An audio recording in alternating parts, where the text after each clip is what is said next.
I will talk a little bit about digital transformation and what digital means for Google and what it means for some of the administrations that we are talking to. And then I'll use ourselves as inspiration as to how we have become a digital company and what are the innovation culture inside Google. So use it as inspiration and not as this is how it's supposed to be done. We are just one of many that will inspire you hopefully over these next 2 days, or yesterday and today. Okay, let's get going. Some of you might remember when you went to work the first time, went to work where you are now, maybe in your previous company, and you found out that the technology you had at home was better than the technology you have at work. Anyone show their hands? Anyone recognize that? Yeah, there's a few.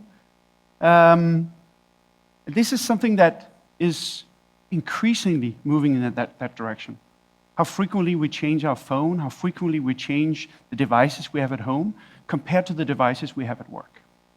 I remember when I joined Google, this is now very close to 8 years ago. So 8 years ago, I joined Google and I got a couple of devices as the first thing when I joined. I got a Windows laptop. It had Microsoft Office on it. I also got a Nokia phone. Any of you remember the Nokia phone, the E65? Yeah, I love that one. And I had a BlackBerry. BlackBerry as well. Anyone remember the BlackBerry? Yeah, I know they're still out there. And I also had a Palm Pilot. Any of you remember the Palm Pilot?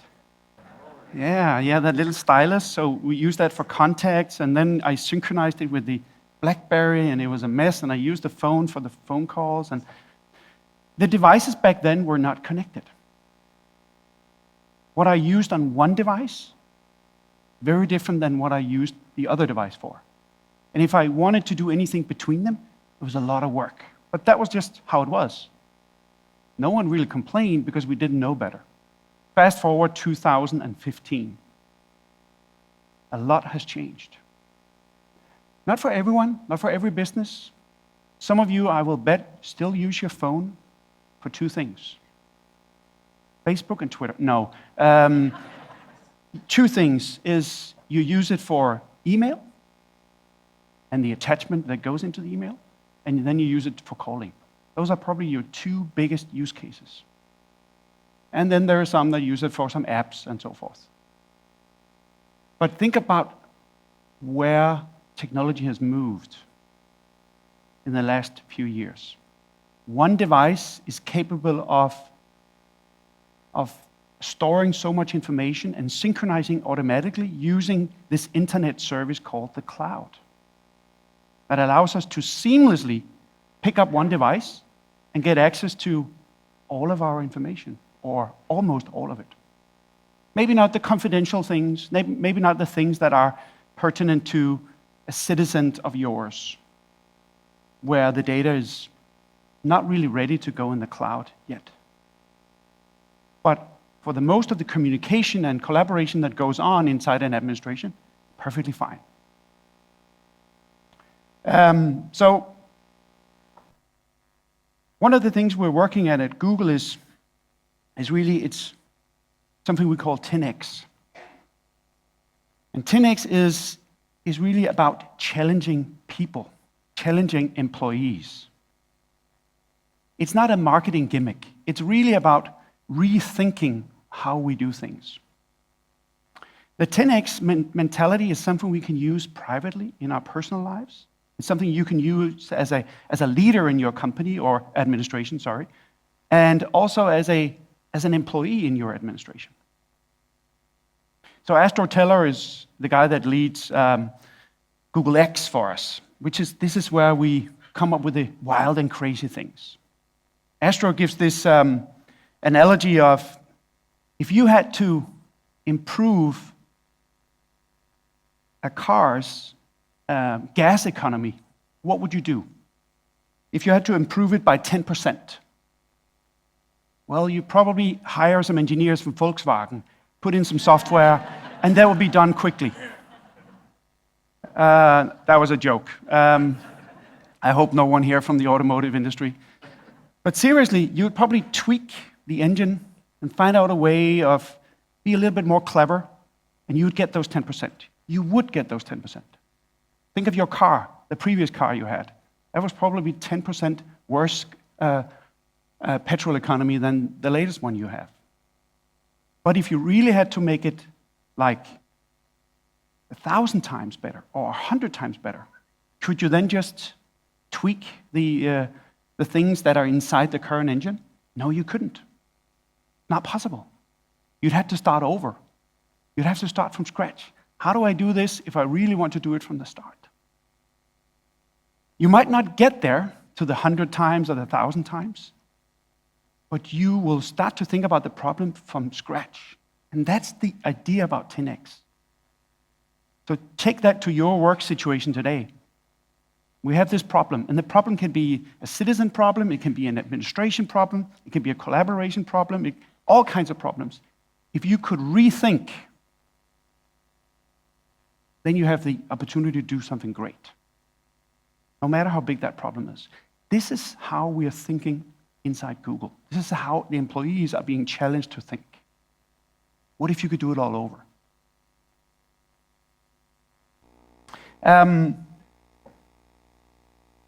If we go back in time, Henry Ford that built this famous car, he once made a quote that said, if I had asked people what they wanted, they would have wanted a faster horse. People don't know what they don't know. And they don't really see that, oh, but I can do something completely different. Change is hard. Change is very, very hard. So when we as Google go out and talk to administration, talk to businesses, our biggest challenge is making people think all over, think new. Start again, at least from a mind share, because you keep thinking the way you're used to. I'm sure some of you will recognize this. And this is not just in business life, this is also in private life. Now it becomes scary. Think about some of the technology companies out there that have had a big resistance to change. Kodak. Anyone remember that we used to buy these small rolls of film? Right? And we stocked several of them, and they got too old, and sometimes we lost them when we took them out of the camera, and we messed it up, and they're pretty much gone. They are doing some things still. Nokia has re-ramped their business. Now they're into a completely different business than what they used to. Other ones, Polaroid. But we still see Polaroid cameras now and then as sort of a vintage thing. It's fun to take Polaroid pictures. But they really didn't see what was coming, and they didn't want to change. This is what we're seeing many companies are facing, and also public administration. Not that you're afraid of losing what you're there to be doing, but you're being challenged as well. This gives you an idea of a survey that was done a few years ago that shows in order for a company, this is a company, so I'm just going to use this analogy, in order for a company to get to the wealth of joining the S&P 500, which is the stock index in the US of the 500 most valued companies in the US, in the stock market. So this is the age of the company before they join the S&P 500. So how old is the company when they get to, I'm now in the top 500 club? So 1958, 61 years. 1980, 25 years old. This is the average age. 18 years in 2012. And some projections. The companies are getting younger and younger. Why is that? Some of these companies are using technology to drive their business forward. Any of you can come up with a couple of suggestions? Who those companies could those be? Anyone? Google is one. Can anyone think of Tesla? Can anyone think of Uber? Airbnb? You use these services in Sweden? I think you do. Those companies have very little assets. Well, Tesla do, but Uber doesn't. Tesla and Airbnb does not have any assets either. It's technology-driven business. And they get to this valuation because the potential is fantastic. Because they are rethinking their market. They're starting over, and what would we do if we could do it all over again? The technology has a big impact. So, many of the companies that we're working with have been in business for many years. And they will say, well, how do we get there? How do we change? Today we manufacture this thing. How do we suddenly change to become an Airbnb, an Uber, or these innovative thinking of companies? Well, the thing that is really hot right now, and it's been hot for some years, and it's increasingly something we see both in public administration and in businesses, is to become digital. Now, some of you might be thinking, are we already digital? Digital means we give every employee an iPad, doesn't it? Then you're digital. Or you allow them to use Office on the iPad, then they're digital. Or maybe you move the next step from email to sharing files in a Dropbox box, Google Drive type of thing. Then you're digital. Not really. You're just far away from it. Devices is a small part of the puzzle. There's so many other things you have to be doing in order to become digital. So, the way we are looking at it, and this is not the truth, the whole truth, and nothing but, this is just part of the puzzle. This is our view. The thing we're saying is, in order to become digital, you have to think about the outside and scale whatever you're doing for the outside. If you're a business, it's about your customers. If you're in administration, it's about your citizens. Those are your customers. How do you use technology to scale what you're doing? Use smart solutions so you interact with them in a very, very smart way. And the web is here to stay. Other things is around using the knowledge, the know-how that is inside your administration today. So many clever people, so much knowledge, and often it's hidden in here. It doesn't get shared. That leads me to the third one, which is about culture. And culture is the thing that, if you asked about what Google is into today, what are we doing, you'd say we're a search engine, we do Gmail, we do all kinds of products, but what we're really into is about changing culture. What could Google do for my administration? Help you change your culture. This is the third bullet. It's about improving how we work together. How do we get the information out from that good employee that is maybe a little introvert, or maybe the culture is not really facilitating collaboration. To become digital, you have to change part of your culture. You have to be much more open, and you have to really collaborate. Fourth and fifth, it's about using technology, insights, using the knowledge that is typically from the outside. So, a lot of you have seen plans and commandos coming from the top. From the political side or from the administration, this is how we're doing and this is why we're doing it. But nothing happens. Why? Well, your culture will kill it. Because your culture says, nah, I'm not on board. This is not for me. And that will kill any good strategy. Anywhere. Culture is really important. As you will see a little bit, this is what carries Google. Without the culture, we will vanish. We will not be an innovative company. And those new companies that are emerging, Airbnb, Uber, and so forth, if you ask their employees, they say, great culture. So, just the other day, I spoke to an administration, somewhere in the Nordic. Well, some of you can read here, it looks Norwegian. So, of course, I couldn't put in Swedish here, because you'd feel offended. And we were talking to this administration about what it means for them to go digital. And before we had this talk, we had a workshop with them 2 weeks earlier where we had people from different parts of their business, if you will, different parts of the administration, and we asked them some questions. This is the conclusion of those questions, sort of a summary of those questions. For dårlig delingskultur, a culture of not sharing. I just highlighted the heavy ones. Inability to make decisions. Ideas are often killed. Does this sound familiar, or is that just Norway? It's probably just Norway, isn't it? Yeah.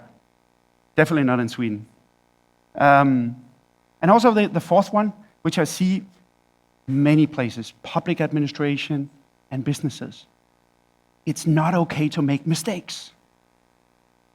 So if it's not okay to make mistakes, I will wait until I'm goddamn ready, and then I release it. You will never become innovative if that's how you're thinking. You will never be able to take ideas to the next level if this is how you're thinking. You have to start sharing. The sooner, the better. You have to start changing the culture a little piece at a time. It's okay to make mistakes. We actually learn from the mistakes. We become smarter as an organization. If you're a small team of 5 or 3 or 150, that's not important. About changing that culture. This is key for how we have built Google. So, what we are effectively doing, as I said before, is we're helping businesses transform. This is a strong word. Forandring, you probably say in Swedish. You help them change. Change from where they were to some new place. Is it nirvana? No, probably not. Is Google the only thing that is needed? No. Many things are needed. The desire to want to change needs to be there. Our former CEO and our current head of our board often says ideas and innovation is often killed by people that don't understand. And guess who those are? Your manager and your manager's manager, and they don't understand. Does that sound familiar? No, that's in Norway as well. We see that everywhere. A good idea emerges, but the person you're talking to or the person above, they just don't see it. And this is where you kill innovation. This is where you kill change. And change is not about technology. It's not about money. It's about a culture that allows for this. That management step out of the way, let the idea take some steps forward so it becomes real. And then you decide, are we investing in this or are we not? So, for us as a company, many of you will think, well, Google, it's easy. You have all this money. Right? You created a wealth on the internet by search engine and so forth. So it's easy for you. But if you listen at all to what I've said today, it starts inside you. It's not about the money. The money will help, but it is not the thing that makes you change. Cool canteens, great facilities, some of those will help. At Google, we have something like we have micro kitchens. We have small, cool sitting areas where people can go and sit. We really haven't done that just because we want them to have great coffee. We want them to meet coworkers in these cafes. We want them to talk to coworkers. We don't want them to stay in their we don't use cubicles, but we don't want to stay in their workplace. We want them to move together so they interact with other people. That's why we're designing it this way. It's not a perk to the employee. It's really share something when you meet them at the coffee machine, when you sit next to them in the canteen. There's an idea, there's a thinking behind that. This is not about money. It can happen anywhere. About changing the culture. But we have something called 8 notions of innovation. I'm going to walk through them, give you a few examples. And if there are questions that are burning, then yell out. Otherwise, we can take them at the end.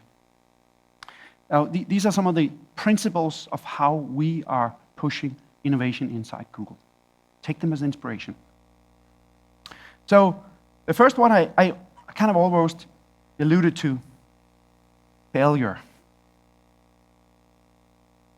When you have to deliver something, how done does it have to be? How finished does it have to be before you release it? There's a core principle for us. It has to come out fast. Let a few people try it.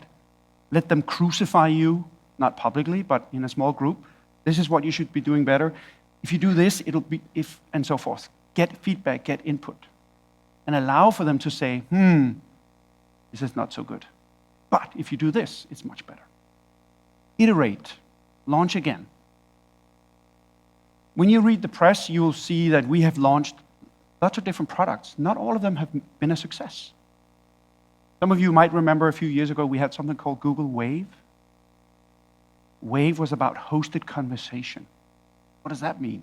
Well, the world wasn't ready for it. We were not ready for it ourselves. We tried to see if we can use it inside the company, but people really didn't. How are we going to use this? What's it different from mail, and how's it different from social network? We couldn't really find out.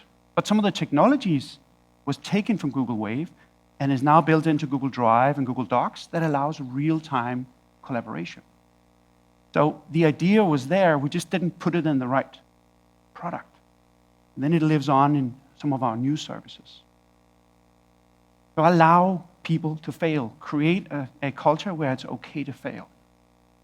Something that costs money, unless you wait until like far, far down the road. The idea is for them to fail early, iterate, fail early, and keep on making it better, whatever it is. Has nothing to do with a product. It could simply just be a project that you're doing. Some examples here that shows how we are developing some of our product suite. We have a service that we take to public administration. We take it to education sector, which is called Google Apps, which is our collaboration suite. And when we first launched it in 2007, it only had Gmail in it and calendar. And over time, it's getting better, getting better, getting better. Some of our customers will say, well, it's not ready for us. Others will say, we are on a journey. We will jump on this journey because we see this is the right path. It doesn't have to be perfect for us to use it. It doesn't need to have 1,000 features, as long as we get our job done. Sharing. So if you got the question, how do we share information inside your company today? What would you say? File server? Email? Anyone that will say social network? No, I don't. Oh, a few. Most of you will probably say email, because this has sort of been where you share a lot. Some of you might say, well, we have this SharePoint thing, but whenever I try to put something there, I get access denied. Sound familiar? No, Microsoft makes great products, so I'm not badging them. It's just when things are hard, you tend not to do them. If you create too much friction for your users, users will shy away, or they will find alternatives. Any one of your employees ever used Dropbox or Google Drive to share something with a colleague? Why? Because it's easy. It takes the friction away. A lot of challenges in it, but it's easy. But they want to share. If you don't provide the tools or the capabilities to them, they will find their own way. Not because they're bad people, because they want to get their job done. Some of the things we're doing is about being transparent. Transparent is about informing people about what goes on. Inside the administration, outside the administration. At Google, every Friday we have something called TGIF. It's actually moved to Thursday now, but thank God it's Friday. This is where our two execs, Larry Page and Sergey Brin, gets on stage, talks about what has happened the last week. Did we have a lawsuit somewhere? Did we have a new product somewhere? Is there a prototype somewhere? The whole company can watch, streamed live, terribly confidential. You get fired immediately if you share it. A few people do, and they get fired. So it's not just perfect, but it makes us as employees really understand what we're doing. And it creates this notion of, I belong, I'm part of it. And also it creates a little bit of a responsibility on your shoulders. I also have to take part of this. It's not just the others. I have a role in this as well. So transparency is empowering your employees. The more you tell them, the better they get, and the more they tell others. It's very infectious. The culture needs to support it. We also do something called Google Geist, where we ask our employees a lot about, what do you think about the company? What do you think about your manager? What do you think about the leadership? What do you think about our salary? So kind of like a satisfaction survey. The leaders get measured on it. The business unit get measured on it. And there has to be actions on it. So feedback from people is important. Recently, we did something called Bureaucracy Buster. Any of you have bureaucracy in your administration? No, that's in Norway as well. Bureaucracy is everywhere. And the bigger you get and the structure, maybe your structures aren't perfect. And that starts to create some fat on the body. And that fat is hard to get rid of. You have to exercise a lot. And this is also part for the organizations. So we have it too at Google. Bureaucracy that sneaks in, and we want to get rid of it. When we need to get something done, it takes too long. It slows us down, and that kills ideas. So we have something called Bureaucracy Busters that facilitates and solicits input, ideas from all employees. And just within a week, 6,000 ideas show up. And then those 6,000 ideas goes into a system that allows us to vote. So we go in and vote which one is the most important. Not the decision by management, by decision by you as an employee. 10 top ideas, voted highest, get actioned. 90 days later, they need to be solved, or they need to have been moved so far that people will say, yeah, this is the right thing. 90 days.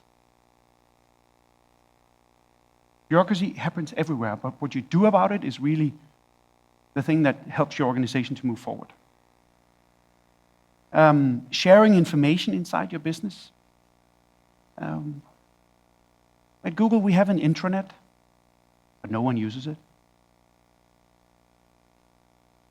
Why? Because it's never updated, right? It's always behind. It's always this, the static information is there, but do you really want to, is this where you consume information? You have to go there to find information. We have a social network called Google+. Does people use that? Yes, big time, because it pops up on your device whenever something happens. It gets pushed to you. You don't have to go and look for it. And if you're bored, you can go and, of course, check out what people have done, like Facebook. Same thing, it's just a corporate edition of a social network. This is really, really important in order to share information. We also share every single document we create. It's inside a folder structure, and it's shared. And those documents can be both our own formats, or it can be Office formats. Anyone can read those documents if you have permission, of course. It's not like everything is open.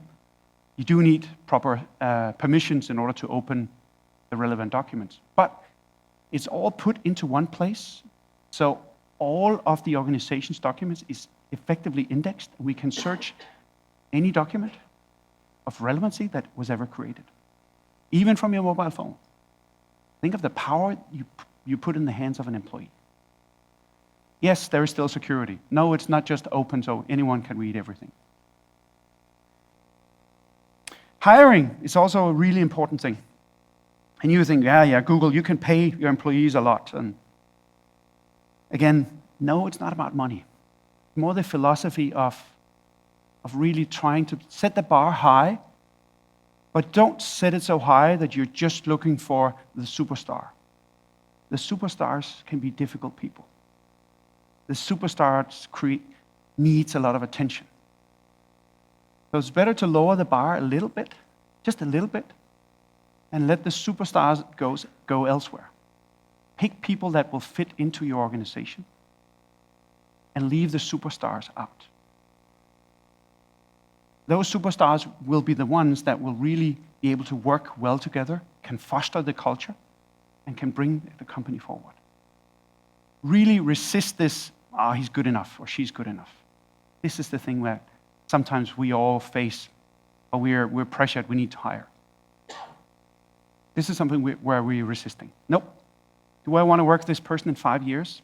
I'm not sure. Then don't hire.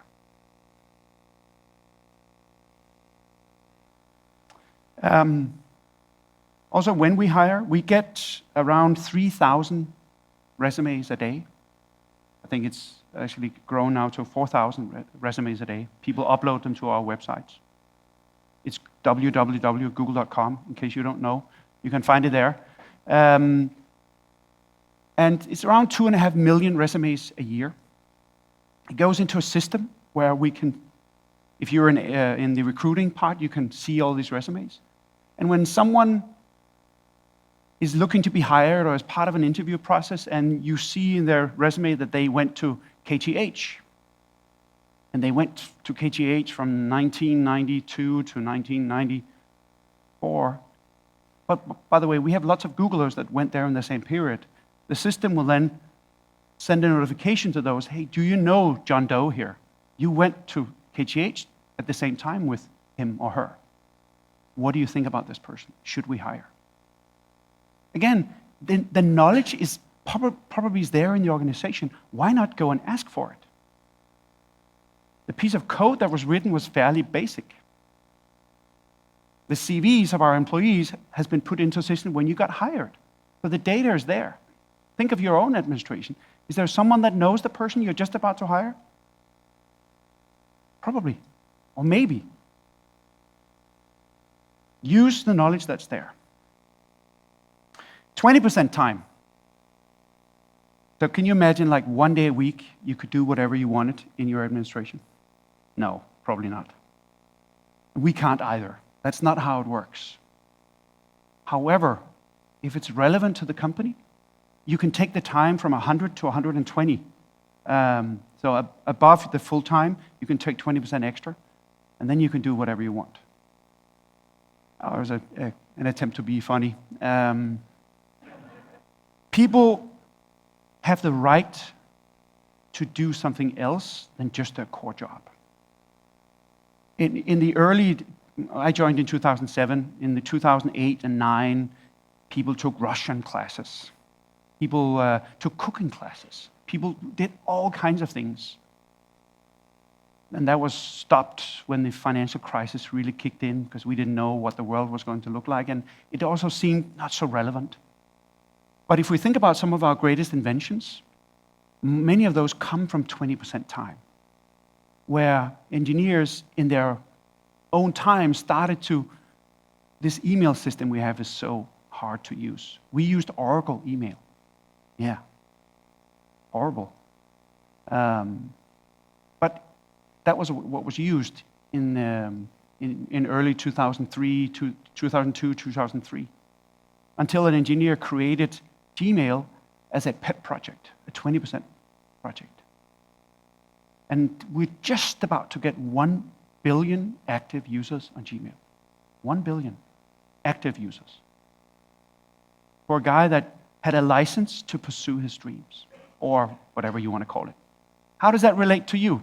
Can you imagine that you give your employees an hour a week, 2 hours a week, trying to come up with ideas or do something that they feel is right for your administration? Probably possible. What if they were sick?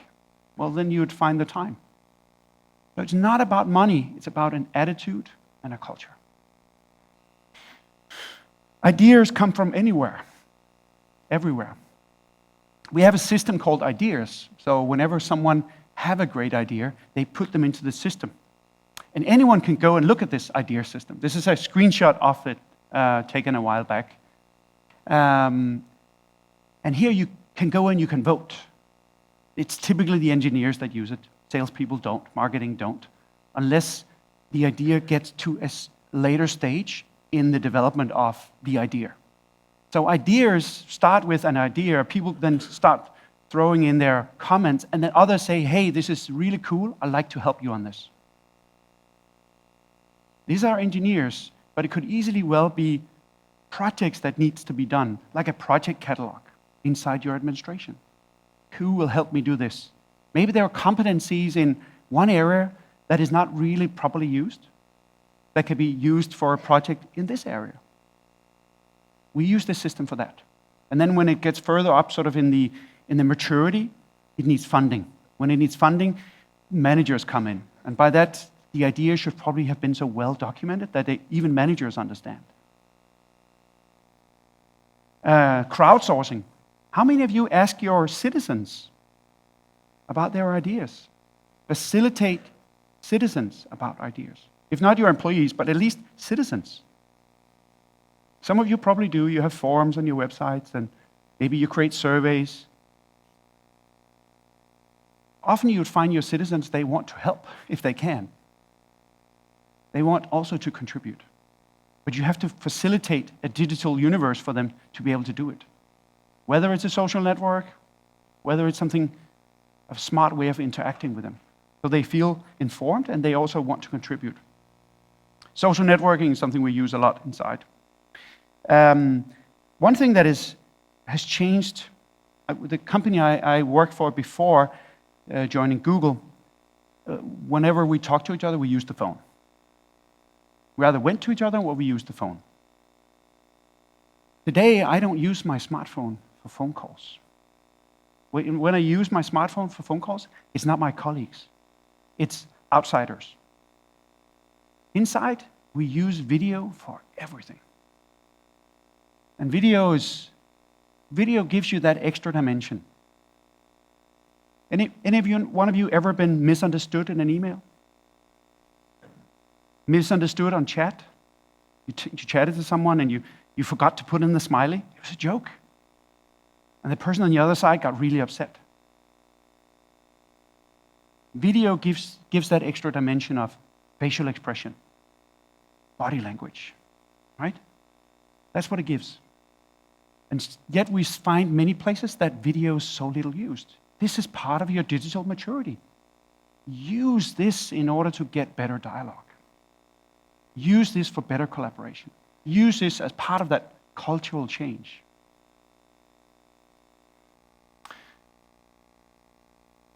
Have any one of you ever been in a meeting where the manager says, well, because I say? Okay, that's a good argument. I'm the manager. I'm supposed to know.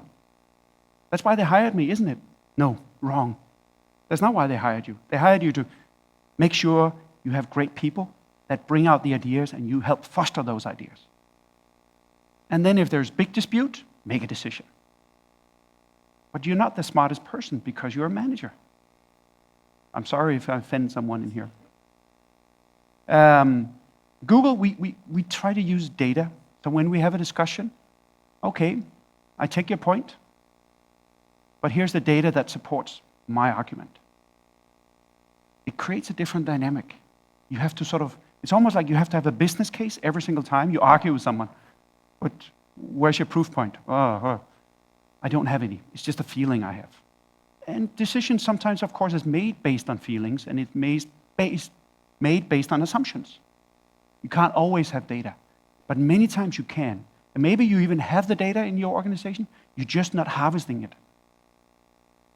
You're not using cloud, web-based technologies that can take the information out of the data and use it in a smart way. Whether it's business intelligence or another acronym, or there's technologies out there that can really make decision-making much more based on data and less on opinions. Now, in terms of innovation, we also need some borders, because otherwise it becomes too wild and crazy. You gotta have some kind of constraints. As I mentioned earlier, 2008, 2009, all kinds of wild projects at Google. When I say wild, it just meant people really didn't understand why are we involved in this. It was too much a personal agenda and too little a corporate agenda. Or you can think of, is this something that will benefit my administration? Yes or no? Or is it more like me personal? So constraints is still very important. So the way we think of it is what we call the 70-20-10 rule. So where do we put our resources? Where do we put our people? Where do we put efforts? 70% on core. This is where we make the bulk of our money. So this is important to keep innovating here. It's important to put resources here. And we've spent 70% of our resources on that. Build data centers. Keep building data centers so when the internet grows, more and more users, we outgrow, we need to grow faster than the internet. 20% is more in the, oh, this is the next big thing. This is really, really interesting. This is very, very hot. It has potential. Everyone can see this is the next thing. Nest is one of these examples. Thermometers that are controlling the heat inside your house, and smoke detectors, and it matches to your phone, so you have control of your environment, and it tries to detect when you're home, when you're not home. That's a 20% project, or 20% resource. 10% is the wild and crazy. This is where Larry and Sergey and a lot of people are saying, here we're doing something for the greater of the world. This is where we are sending balloons across areas where there's really hard to get internet. We have a project called Loon, where we send these balloons up in the stratosphere, and they fly across countries, New Zealand, the desert, and they get internet connection to people below. We don't know if this is something we'll ever make money on. We have no idea. We also make contact lenses. Contact lenses is something that you put on the eye, and there's a very, very small battery that's on your eye. The contact lens will then communicate with your smartphone 60 times a minute, like every second, because it has measured the glucose level in your blood. So if you're a diabetic, this is something that can change your life quality if we get it right. So instead of every hour you sort of measure how am I doing if you're diabetic, you will suddenly get much smarter and much more accurate data from a contact lens on your eye. It's a wild and crazy project, 10% project. We have no idea if that will ever be something. But we have to try those things. We have to get involved in those things and accept failure. Otherwise, we will not keep being an innovative company. Driverless cars. Oh, you've all seen some of that, I'm sure. And Volvo is involved, and Mercedes, and lots of companies are involved here. Is that going to be big business? We don't know. But if you're a blind person, can you see the potential? Enormous. Absolutely enormous. One other thing is also, it's important that you focus on the users, the citizens in your case. Because we tend to call them users and you call them citizens. And less about what competition, what the market, or what someone else tells you that you have to be doing. Because the competition or the market might not be right. Maybe they're on a wrong path. We have something called the Toothbrush Test. Okay, I'm going to ask a question again. How many of you use your toothbrush once a day? And how many of you use it twice a day? Here, the hands come up. Maybe some of you use it like 3 or 4 times as well. But if you use it like twice a day, that's probably a metaphor of something that's really important to use, and we all use it a couple of times a day. If we are thinking about developing a product or a service, is this something that users will use once or twice every day? Yes or no? Yeah, it probably is. Then it's something for us. Then it's something that we should get involved with. If you can't say yes to that question, the toothbrush test, probably not something we should involve with. So we often get asked, when are you going to do a solution for the finance sector, or is that all people in the world that are working in the finance sector? No. Or most of the people? No. So we probably are not going to do that. This is how we decide, or one of the factors of how we decide. So my time is up, and I'll leave you with, before questions, if there are any, the quick YouTube movie here. Oh, it won't play. Let me just go back here. I have it. There we go.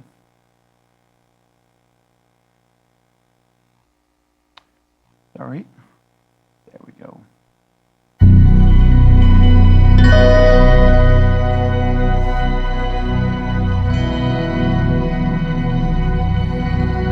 The actual moonshot is wonderful, inspirational, poetic, beautiful, involved great technical challenges, genuine heroism.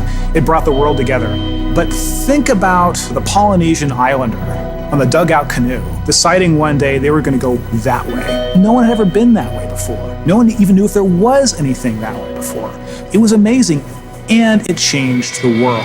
People can set their minds to magical, seemingly impossible ideas, and then through science and technology, bring them to reality. And that then sets other people on fire, that other things that look impossible might be accomplishable. Galileo is such a hero, in thinking big, and what he represents to me is both curiosity and wonder that humanity had, that pushed him and drove himself to invent and work on the first telescopes that allowed us to see the moon, and here we are. These aviation pioneers were figuring it out as they went. No one really knew how to build an airplane, right? No one knew how to fly an airplane. It was amazing and crazy and wonderful, and they wanted to explore. Many years ago, the great British explorer George Mallory, who was to die on Mount Everest, was asked why did he want to climb it. He said, because it is there.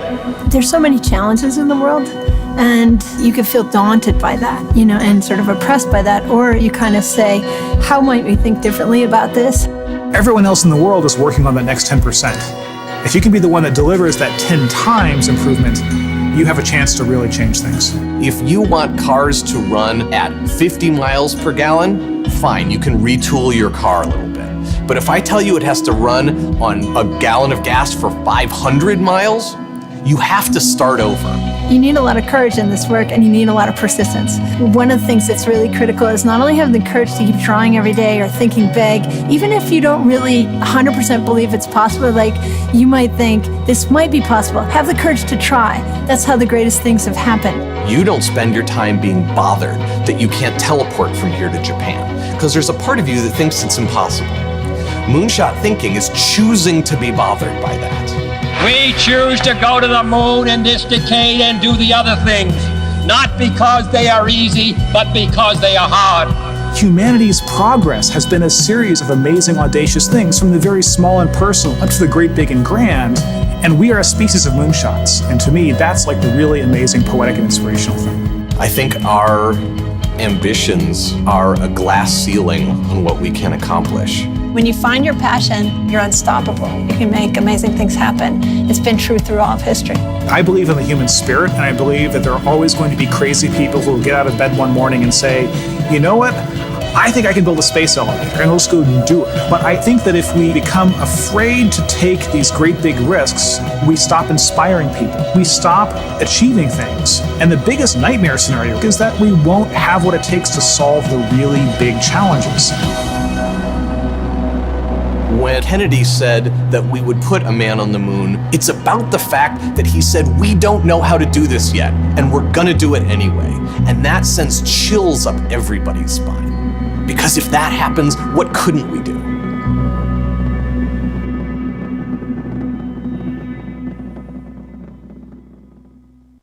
So that concludes what I had to say. Some of you might be thinking, how do I get started with some of this? Well, you have some ideas, some inspiration here. Some of the technologies that we use, this is the add part, is something called Google Apps. This is what we use people to collaborate, share ideas. We are on Kammerkollegiet, so a partner of ours, Cybercom, is here, and they can help you if you are wants to take a closer look at these services. Other than that, thank you very much.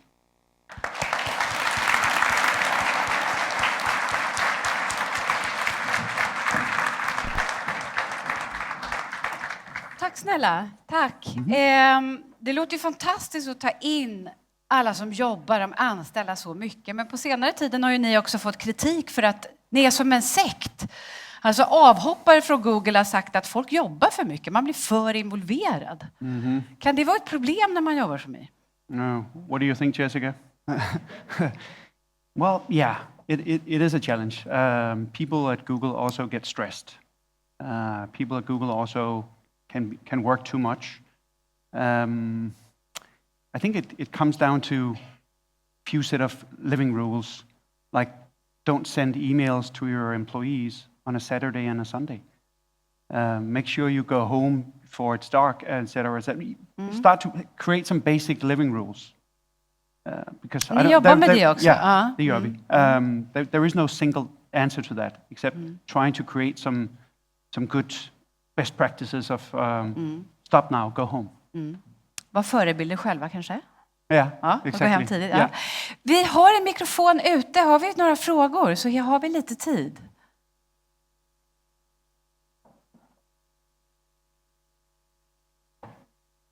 No? Nej? There are no stupid questions. There's only stupid answers.